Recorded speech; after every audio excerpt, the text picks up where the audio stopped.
పెన్లో సిరా అయిపోయిందండి, లేకపోతే కాగితాలు అయిపోయాయండి, ఒక్కసారి వెళ్ళొస్తానండి అంటే నేను ఆపను. రాత్రి ఆపను, పగల ఆపను. నాకు ఎంతసేపు ఇష్టం అనిపిస్తే అంతసేపు చెప్తాను, అయిపోయే వరకు చెప్తాను. రాసుకుంటావా అన్నారు. అంటే విద్యార్థి అంటే ఎంత తాపత్రయం ఉండాలో చూడండి. ఆ చంద్రగుప్త శర్మ అన్నాడు, నేను అలాగే నేర్చుకుంటాను అన్నాడు. అంటే ఆయన అన్నాడు, కింద కూర్చుని చెప్పను, చెట్టు మీద కూర్చుని చెప్తాను, నువ్వు కొమ్మ మీద కూర్చుని వినండి. అమ్మ బాబోయ్ అలాగా, సరే పదండి అన్నాడు. ఆయన చెట్టు ఎక్కారు, ఈయన చెట్టు ఎక్కారు. బ్రహ్మరాక్షసుడు కూర్చున్నాడు, ఈయన ఓ కొమ్మ మీద కూర్చున్నాడు. మొదలు పెడుతున్నాను పాఠం, రాసుకో అన్నాడు.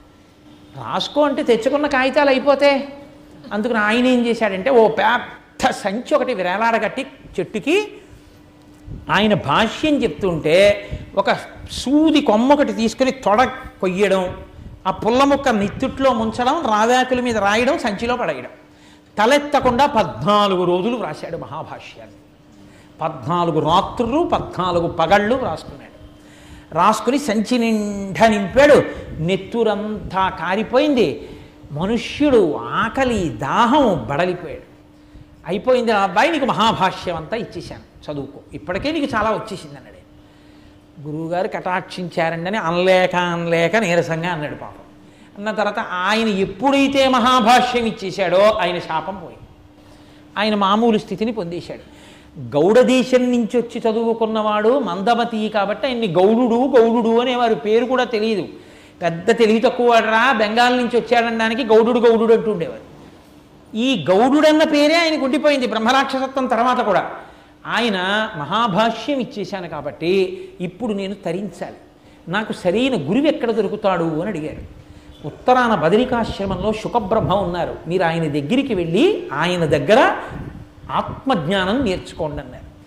ఈ గౌడుడు బదరికాశ్రమానికి వెళ్ళి శుకబ్రహ్మ పాదాలు పట్టుకున్నారు. అయ్యా నన్ను తరింప చెయ్యండి అని. శుకబ్రహ్మ అన్నారు, నీకు సన్యాసాశ్రమం ఇస్తాను, సన్యాసాశ్రమ స్వీకారం చేసి నువ్వు మహావాక్య విచారణం చేసి తత్వమునందు నిలబడి బ్రహ్మజ్ఞానివి కా అన్నారు. సరే ఇమ్మన్నారు. అంటే ఆయన సన్యాసాశ్రమ స్వీకారం చేశాడు. మహాభాష్యం ఇచ్చిన తర్వాత శుకబ్రహ్మ అనుగ్రహంతో ఆయన పెద్ద బ్రహ్మజ్ఞానిగా మారాడు. ఆయనే గౌడపాదులు. ఇంత తిరిగితే శుకబ్రహ్మ తర్వాత గౌడపాదాచార్యుల వారు అక్కడ వచ్చారు అప్పుడు. కాబట్టి నారాయణం పద్మభువం వశిష్టం శక్తించ తత్పుత్ర పరాశరంచ వ్యాసం శుకం గౌడపాదం మహాంతం. ఇప్పుడు గౌడపాదుల వరకు వచ్చారు.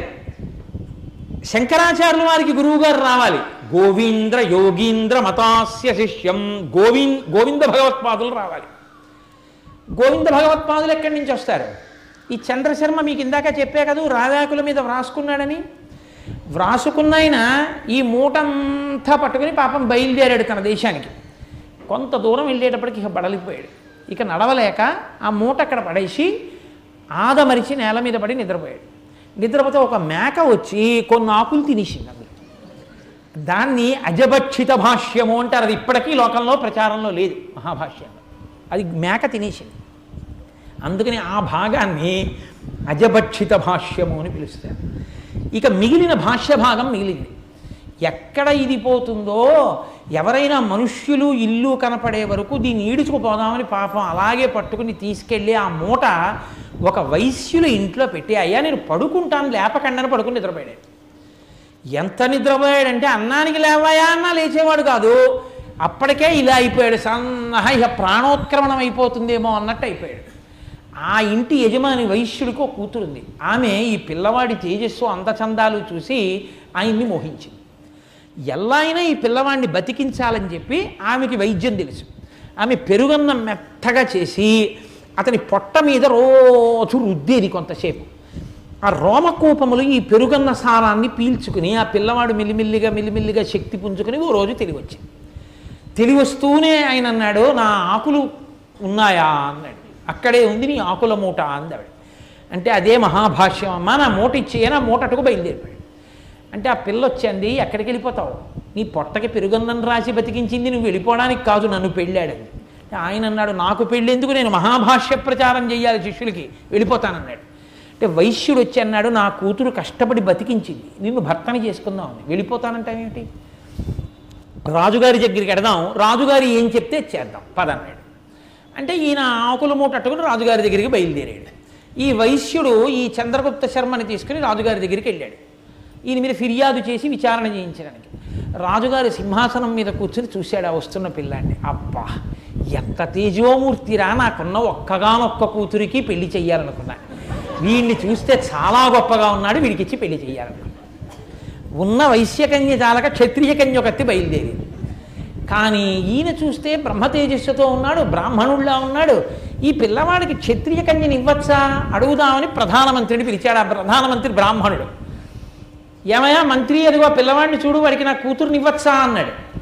ఆ పిల్లవాడిని ఇలా చూసి అబ్బా ఎంత తేజోమూర్తి, నాకున్నది ఒక్క కూతురు, నా కూతురుని ఇస్తే బాగుండని మంత్రి గారు అనుకున్నాడు.